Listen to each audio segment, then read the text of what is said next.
World champion hosts the Premier League champion at the Stamford Bridge after securing our first Champions League win of the season. We are back on home soil, the ground where Liverpool hasn't won in 5 years. This isn't just another game. This is a statement fixture. And in this preview, we are going to talk about what this match truly means for our season. But before we dive into this preview, first of all, if you are new here, welcome to the channel.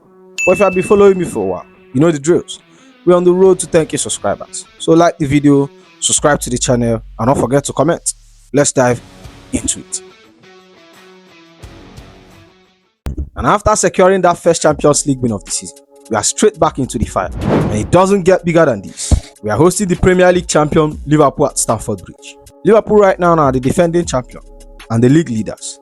They have had a couple of blip in the past week.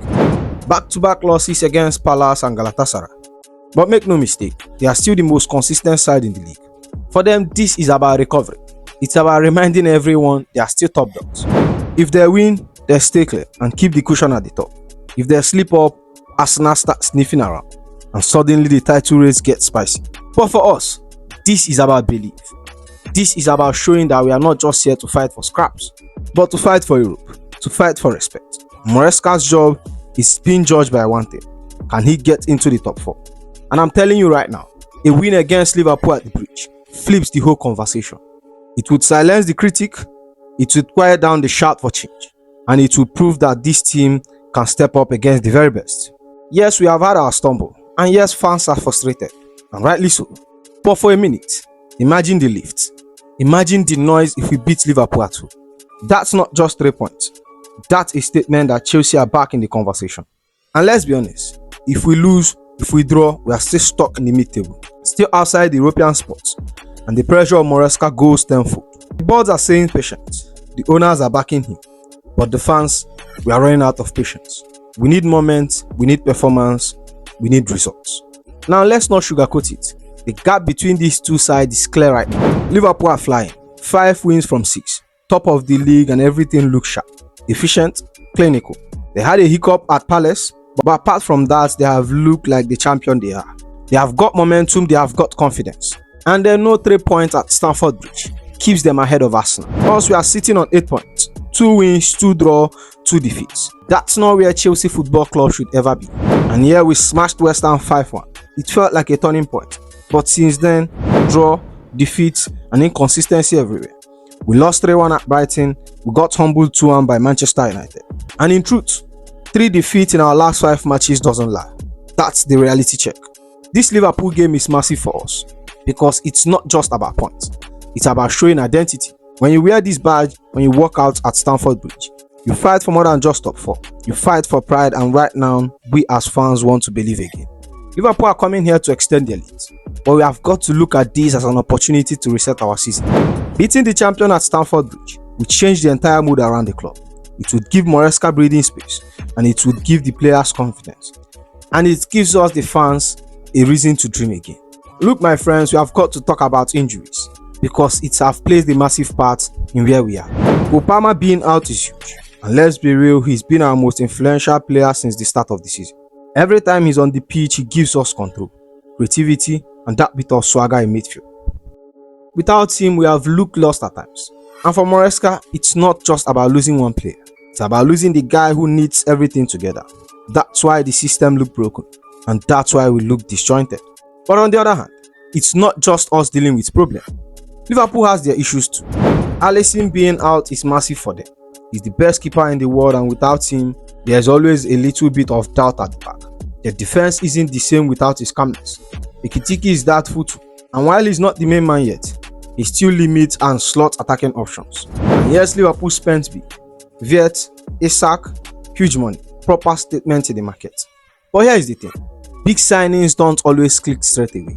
Wirtz has talent, no question, but he's still settling, still finding his feet in English football.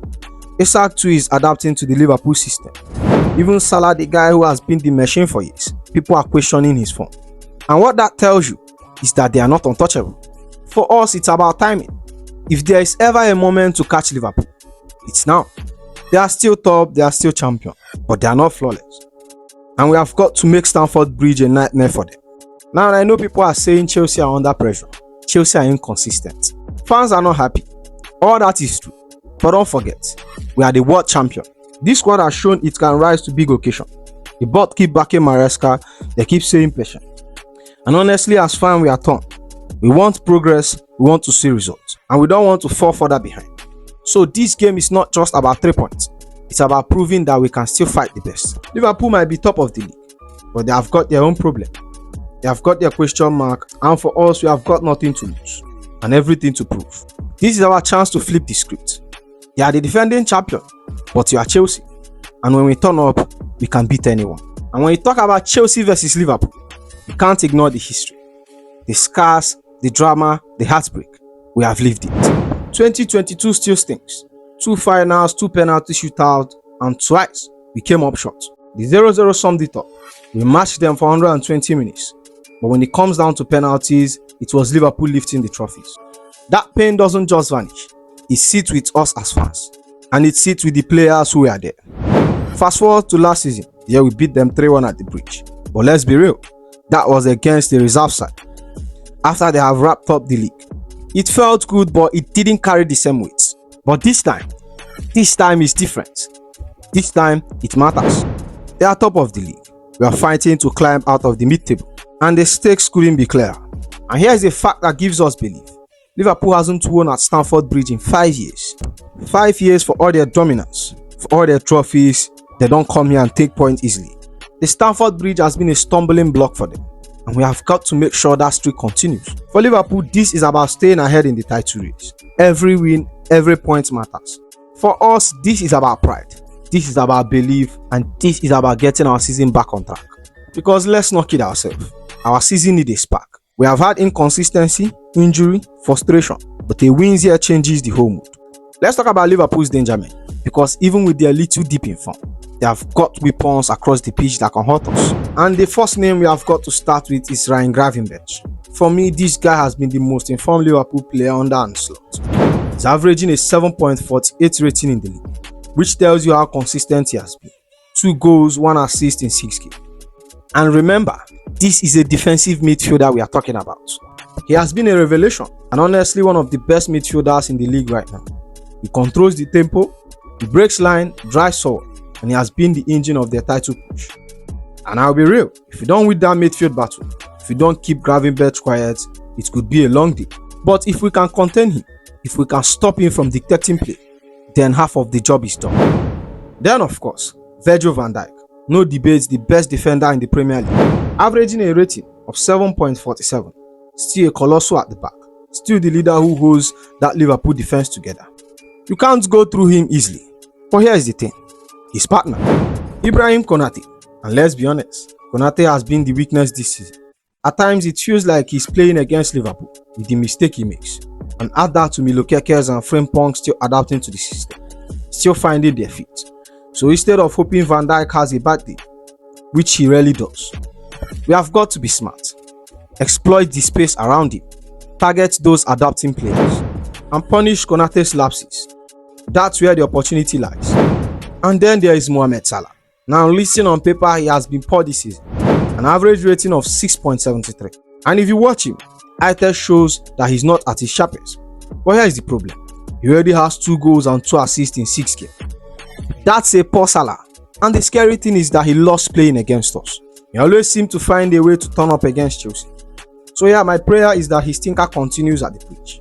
But for that to happen, Cucurella has to be at his absolute best. No lapses, no silly mistake. He has got to play the game of his life. Now we could have talked about Ekitike or Alisson. Both are out. And look, I don't wish injury on any player. But let's be real. With Alisson gone, Liverpool loses the best keeper in the world. And Ekitike sideline, that's one less option we have to worry about in attack. Less headache for us, and we have got to take advantage of it. Alright my friends, let's talk about the predicted 11 for the game. Because with injuries, suspension and the sheer size of the game, this is what I think Enzo Maresca would go with. And honestly, it's a bold one. In goal, Robert Sanchez. Bad that silly red card against United. I think he has been solid this season. Shot stopping, commanding his box, decent with his feet. He's not capering around, he's actually giving us some stability. Against Liverpool though, he has to be at his absolute A game. You can't afford lapses because Salah, Isak, Wirtz, they'll punish you in a second. If we are going to cause an upset, Sanchez has to be massive for us. And at right back is Reece James. The fact that he didn't start against Benfica tells you he's been wrapped in cotton wool for this game. And you know what James brings? Defensive solidarity, leadership, and going forward, his delivery is world class. If James is on it, it gives us an extra dimension, and he'll be crucial in locking down Liverpool's left side. Centre back, this is where the real headache is. Chalobah's suspension leaves us short, so we are forced to go with Josh Achampong and Badiashile. This pairing is untested at this level. Achampong is raw, but Badiashile has the quality but can be shaky under pressure. They are going against Isak, Wirtz drifting in, and maybe Salah cutting inside. They have got to be disciplined, brave, and switched on for 90 minutes. No silly errors, no switching off. And at the left back is Marc Cucurella. And this is his battle. Stop Mohamed Salah. If Cucurella can lock Salah down, Liverpool loses their most consistent threat. His key for us, simple as that. And in midfield, Enzo Fernandez and Moises Caicedo. Both carrying knocks, both not 100%, but we have got no choice. Santos and Esugo out. Lavia just coming back.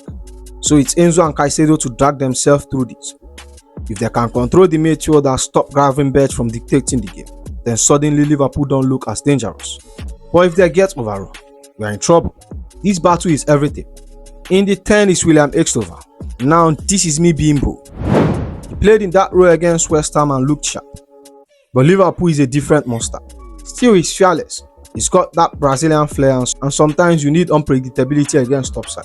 He could give us that spark between the lines. And on the right wing, Pedro Neto for me, and it's going to be crucial.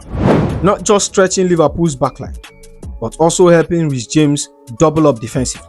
If Neto can press, run in behind, and put Milo Kekes or Konate under pressure, we'll get joy on that side. On the left wing, Alejandro Garnacho.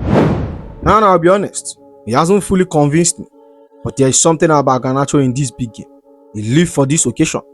He has got that chaos factor, and he can pull something out of nothing.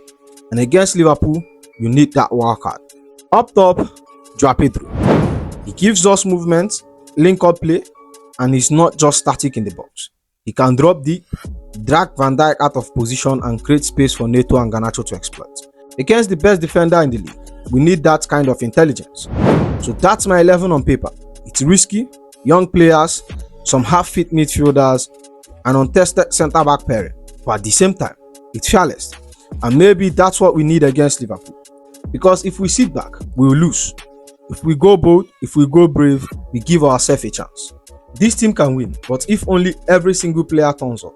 Sanchez has to save us, Cucurella has to pocket Salah, Enzo and Caicedo has to battle through pain, and Neto and Garnacho has to stretch Liverpool. Joao Pedro has to take his chances. It's a gamble, my friends. But to be champions, you have got to gamble. So that's the end of the video. I hope you enjoy it. Make sure you like, comment and subscribe, and I'll see you in the next one.